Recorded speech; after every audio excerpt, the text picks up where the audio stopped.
নমস্কার বন্ধুরা, কিচেন মাতা চ্যানেলে আপনাদের সবাইকে স্বাগত জানাই। আশা করি আপনারা সবাই ভালোই আছেন। আপনাদের সবাইকে জানাই শুভ পঞ্চমী। আমি আজকে আপনাদের সঙ্গে শেয়ার করব নিরামিষ একটি রেসিপি।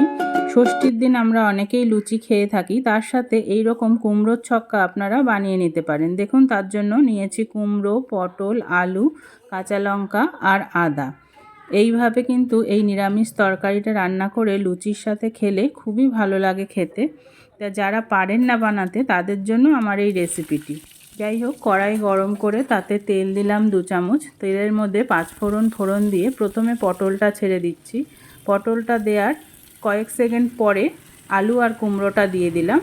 এবার সমস্তটা ভালো করে নাড়াচাড়া করে কিন্তু মিডিয়াম টু লো ফ্লেমে ভালো করে এটাকে ভাজতে হবে। এই তরকারিটা রান্না করার সময় একটু ধৈর্য ধরে করলে তরকারির স্বাদটা কিন্তু খেতে খুবই ভালো হয়।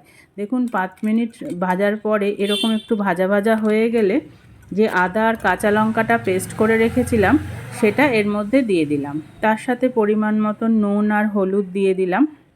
দিয়ে এবারও এটাকে আরও 3-4 মিনিট মতন লো ফ্লেমে কষতে হবে। এটাকে যত ভালো করে ভাজবেন, এরকম ভেজে ভেজে প্রায় 70% মতন এটাকে কুক করে নিতে হবে।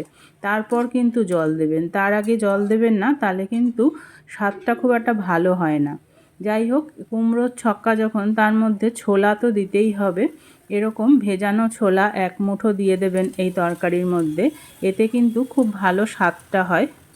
ছোলা না থাকলে আপনারা বাদাম ভেজেও দিতে পারেন, লুচির সাথে খেতেও কিন্তু ভালো লাগে।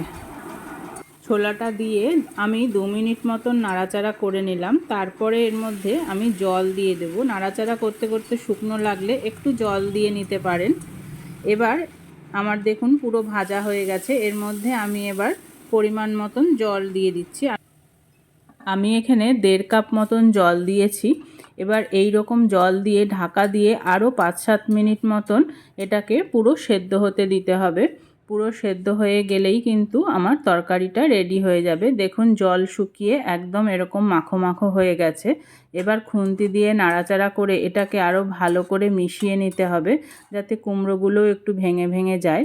এবার সবশেষে একটু ভাজা মশলা, ধনে জিরে আমরা যেরকমভাবে ভেজে রাখি, ধনে জিরে মৌরি আর একটুখানি শুকনো লঙ্কা, এটা ভেজে গুঁড়ো করে এর মধ্যে একটু দিয়ে দেবেন। আর তার সাথে একটু চিনি দিলাম, আর দিলাম একটুখানি ঘি, 1/2 চামচ মতন ঘি দিলাম। এবার সমস্তটা মিশিয়ে ঢাকা দিয়ে কিছুক্ষণ রেখে দিন। তারপরে গরম গরম লুচি পরোটা ভেজে নিয়ে এই আলু কুমড়োর ছক্কার সাথে খান, দেখবেন খুবই ভালো লাগবে। তা আপনারাও বাড়িতে এইভাবে বানিয়ে দেখুন, ভালো লাগে কিনা। ভালো লাগলে একটা লাইক অবশ্যই দেবেন, আর আমার চ্যানেলটি কিন্তু সাবস্ক্রাইব করতে ভুলবেন না। তাহলে সবার পুজো ভালো কাটুক। তাহলে আজ আসি, নমস্কার।